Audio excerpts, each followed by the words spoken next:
Hello বন্ধুরা, দেখেন লাল শাক রান্না করব। আমি যেভাবে লাল শাক রান্না করি সেইভাবে দেখাচ্ছি। তেল দিলাম অল্প, কাঁচামরিচ দিয়ে দিলাম, দেখেন একটু নেড়ে দিই, নেড়ে চেড়ে নিলাম। তো দেখেন এটা চুলা, আমাদের গ্রামের বাড়িতে এরকম চুলাতেই রান্না হয়। তো অনেকে জানেন যে আমাদের বেশি রান্না তো আমরা গ্যাসে রান্না করি না, চুলাতেই করি, আমরা বেশি মানুষ। আর আমাদের গ্রাম অঞ্চলে আমরা একবারে রান্না করি না। কালি জিরা দিয়ে দিলাম, কালি জিরা দেওয়ার পরে দিব রসুন, রসুন দিয়ে একটু নাড়াচাড়া করে ভেজে নেব।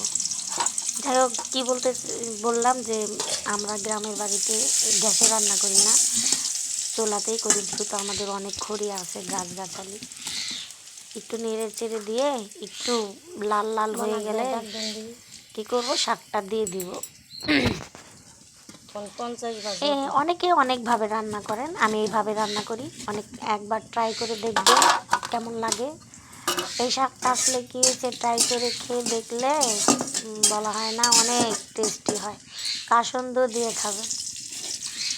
আমার শ্বশুর মশাই, তারপরে আমার হাজব্যান্ড অনেক পছন্দ করে কাসন্দ দিয়ে শাক দিয়ে দিলাম। তারপরে একটু নেড়ে চেড়ে নিব। যেহেতু অল্প শাক, লাল শাক অল্প, আবার রান্না করলেই অল্প হয়ে যায়। শাকটা যেহেতু প্রচুর জ্বালা, মনে করেন টাটকা শাক। নেড়ে চেড়ে নিব, নেড়ে চেড়ে নিয়ে সামান্য লবণ দেব, পরিমাণ মতো। বেশি লবণ দেওয়া যাবে না, বেশি লবণ দিলে কী হয়েছে, শাকটা যেহেতু দেখা যাচ্ছে অনেক, কিন্তু রান্নার পরে দেখা যাবে কমে গেছে। সামান্য হলুদ দিয়ে সামান্য লবণ দেব, মানে অল্প অল্প করে দিতে হয়। শাকে আবার বেশি লবণ হলে খেতে ভালো লাগে না। সামান্য সামান্য লবণ, একটু নেড়ে চেড়ে নেব।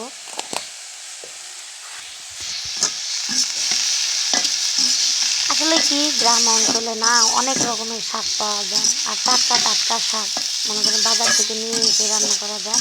আমাদের এখানে আবার বাজারটা একটু বিকেলে লাগে, সকালে লাগে না। আমার বাবার বাড়ি যেহেতু দেখেছি সকাল থেকে বাজার লাগে। আপনি কী নেবেন, শাক নেবেন, মাছ নেবেন, না দুধ নেবেন, না সবজি নেবেন, কী নেবেন, সকালে নিয়ে আসতো।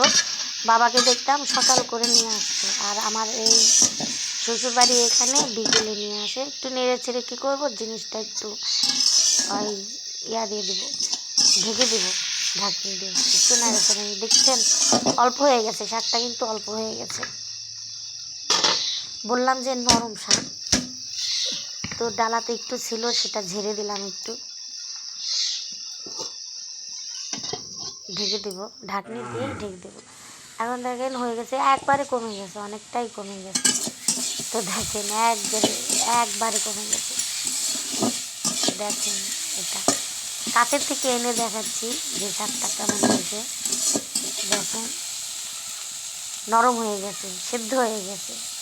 আমি এটার ভিতরে কোনো জল অ্যাড করিনি, যেহেতু নরম শাক, ঢেকে দিলেই এটা একবারে হয়ে যায়, সেই জন্য। দেখেন অনেক অনেক অনেক টেস্ট লাগে এই শাকটা। যেহেতু আমার ছেলে আর আমি অত শাক পছন্দ করি না, তবু ভালো করে রান্না করি, একটু ঝাল ঝাল দিয়ে, বেশি করে মরিচ দিয়ে, অনেকে পেঁয়াজ দেয়, আমি দিই না। যাই হোক, আমি এইভাবেই রান্না করি। তো বন্ধুরা, একবার হলো ট্রাই করে দেখবেন লাল শাক। অনেকে অনেকভাবে রান্না করেন জানি। একটু করে নিব, মানে নরম করে নিব। অনেকে ঝরঝরা খায়, আমি আবার ঝরঝরা করবো না। এটা একটু নেড়ে কাঁচামরিচটা একটু ভেঙে দেব চিনি দিয়ে। দেখতে পাচ্ছেন একবারে, হয়তো কারাইতে দেখা যাচ্ছে একটুই, কিন্তু এইটুক শাক দিয়েই আমাদের হয়ে যাবে, কারণ আমরা অত শাক পছন্দ করি না। কিন্তু এই শাকটা কী হয়েছে, যে কোনো শাক অল্প রান্না করি, অল্প অল্প রান্না করে বাজার থেকে নিয়ে আসে, একটু রেখে দিই, আর একটু রান্না করি। এই দেখছেন অল্প, এটা দিয়ে কাসন্দ দিয়ে দেব, কাসন্দ দিয়ে খাবে, খুব টেস্টি লাগে। আপনি কাসন্দ দিয়ে একবার খেয়ে দেখবেন কেমন লাগে, তারপরে দেখবেন। তো